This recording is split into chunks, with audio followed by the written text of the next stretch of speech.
Hello, welcome to EPG's Pathshala program in linguistics. I am Pramod Pandey, Center for Linguistics, Jawaharlal Nehru University. In this module, we will discuss distinctive features. We have already discussed distinctive features, but in the present module, we will try to look at certain aspects that have not been looked at, and our focus is to be able to see the rationale behind the use of distinctive features in phonological analysis. One of the main justifications for distinctive features is the notion of natural classes. Now, in the present module, we will look at how natural classes come to be defined, come to be formed, how without the help of distinctive features, we cannot characterize natural classes, what are the difficulties in the phonological analyses involving rules that don't make use of distinctive features. Certain other aspects of distinctive features in the distinctive feature theory that are a problem will also be looked at. Our main concern is to try and see how the principle of simplicity and the principle of economy can be achieved with the help of distinctive features. In the present module, we will focus on those aspects which are of critical importance and which need some kind of a comment or explanation. The dorsal features that we looked at last time in a kind of a summary form were features such as plus high, plus low, minus low, etc. There are two features which are dorsal but which need some kind of a comment. These features are plus minus tense and plus minus advanced tongue root or plus minus retracted tongue root. Plus minus tense is a feature that is found in those languages in which the sounds are distinguished on the basis of whether they involve muscular tension or not. For example, English phoneticians have often described the production of long vowels such as e, u, etc. as involving tense articulation. The short vowels like I, U are in comparison lax. So in English, apart from the symbolic representation of these vowels as long or short, we also can distinguish between them as plus tense and minus tense vowels. But we have to be very discreet in the use of these terms. That is, the use of the terms must be phonetically verifiable. The other distinctive feature which belongs to the dorsal group is the advanced tongue root.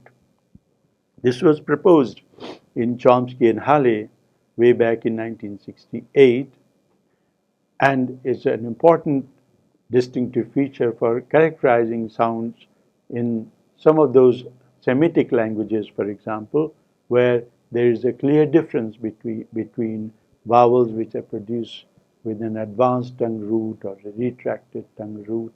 For example, E versus E, U versus U. You can listen to the pronunciations of vowels with advanced tongue root and retracted tongue roots in the book by Peter Ladefoged, Sounds of World's Languages. You can go to the page on Arabic, for example, which makes a distinction between these two sets of vowels. Normally, what we find is that in the entire range of the pharynx, it is one feature alone, that is plus minus advanced tongue root or plus minus retractor. One of them is used. Why one of them? Because the tongue is either advanced or it is retracted.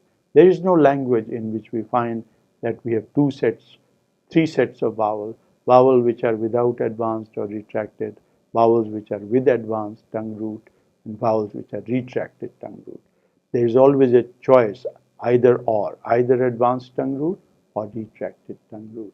Depending on the phonetic feature involved, we use the terms ATR for advanced tongue root and RTR for retracted tongue root. As we said, you have to phonetically verify the use of the term. We pointed out that there are some speech sounds that are ambiguous in the sense that they can be assigned one distinctive feature or another distinctive feature depending on their function in the language. In some languages, for example, the lateral l is a continuant. It goes with continuant sounds. In another language, it goes with non-continuant sounds. So students of phonological analysis have to see how exactly the lateral l behaves. We cannot give a predetermined feature for a sound such as lateral. It needs to be examined. Similar is the case with central vowels in world languages. Notice that we have three types of vowels on the parameter of frontness and backness. We have front vowels, we have back vowels, and we have center vowels. But we have only one distinctive feature, plus minus back. Now, if we have plus back, we have back vowels. If we have minus back, we have front vowels. How about the central vowels? There is no distinctive feature. Phonologists have found that there is no need for another distinctive feature, such as front and back. They say plus back, minus front, say plus front, minus back, and then you say minus front, minus back. That is not needed. Why is it not needed? Because the central vowels often are grouped either with the front vowels or with the back vowels. It's never the case that they work independently.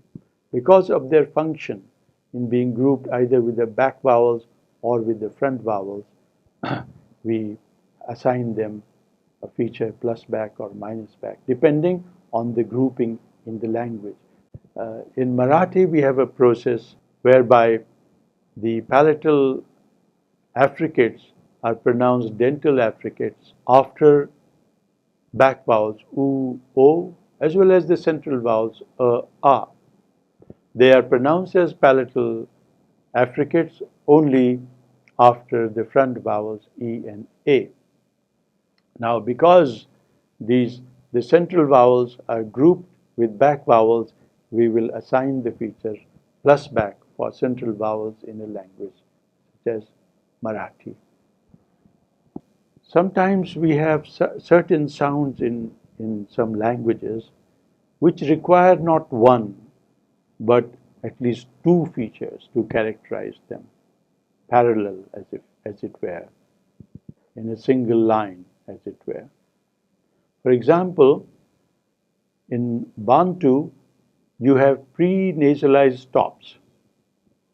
The name of the famous politician, Nkrumah, has the first consonant, which is a pre-nasalized stop, a k, which is pre-nasalized with a ng.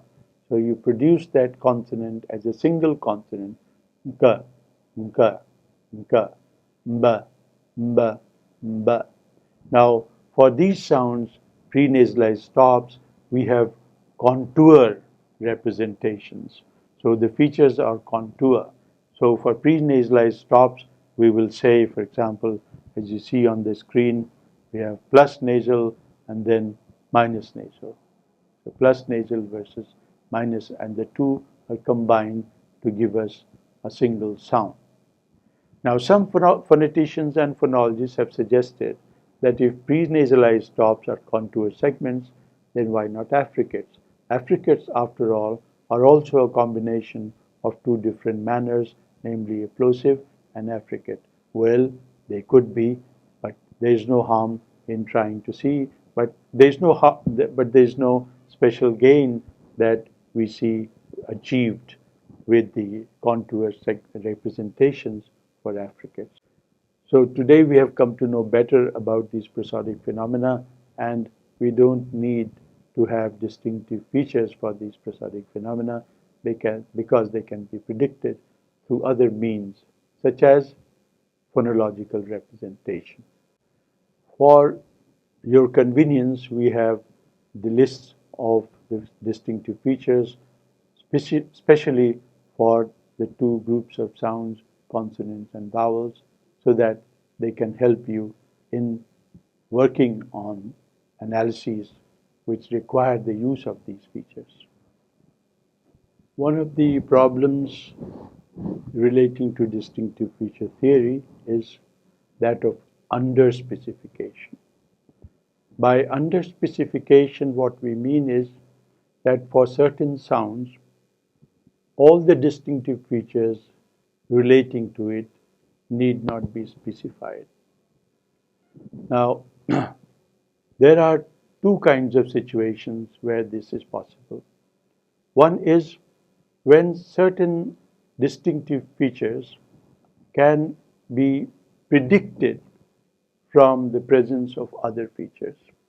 For example, for vowels, in a language, you may find that all the back vowels are always rounded. So, U is a back vowel, U is also a rounded vowel. O is a back vowel, O is also a rounded vowel.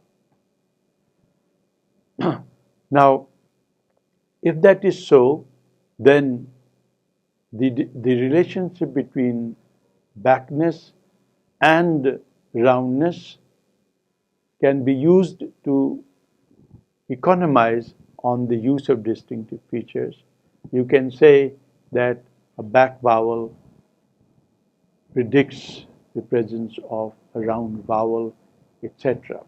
But you have to look at the system and see how far the prediction will be true. Look at the distinctive feature representations of the vowels on the screen and see which of the features can be predicted from which one. Now, when we have features, distinctive features, which can be predicted from the presence of other distinctive features, we call it radical underspecification. Now, we have another kind of underspecification known as contrastive underspecification. Contrastive underspecification is found when, in a certain language, you find that a certain distinctive feature is never used for contrasting sounds. We have observed before that in a language such as Tamil, for example, the feature plus spread glottis, that is plus minus spread glottis, is never used for distinguishing speech sounds.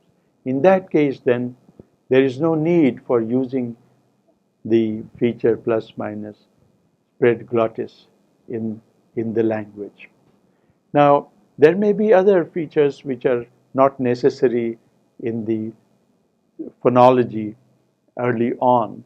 So, in that case, then, in the phonemic lexical representation, in the underlying representation, we do not have those features specified. They are left blank. And they will be filled later on if necessary, if required by the phonology. What happens? How do you fill the specifications? That is, those blank spaces for the distinctive features. We fill them when a rule requires them. That is one of the conditions. And the other is that at the end of the derivation, when all the phonological rules have applied, then we have these rules which are called feature filling rules. They fill out all the blank features and give us finally a complete distinctive feature representations of speech sounds. In this module, we try to complete the discussion of the various distinctive features that we started discussing in the last module. We looked at certain problems in distinctive feature theory, specifically the use of ambiguous features, contour segments, and the notion of underspecification.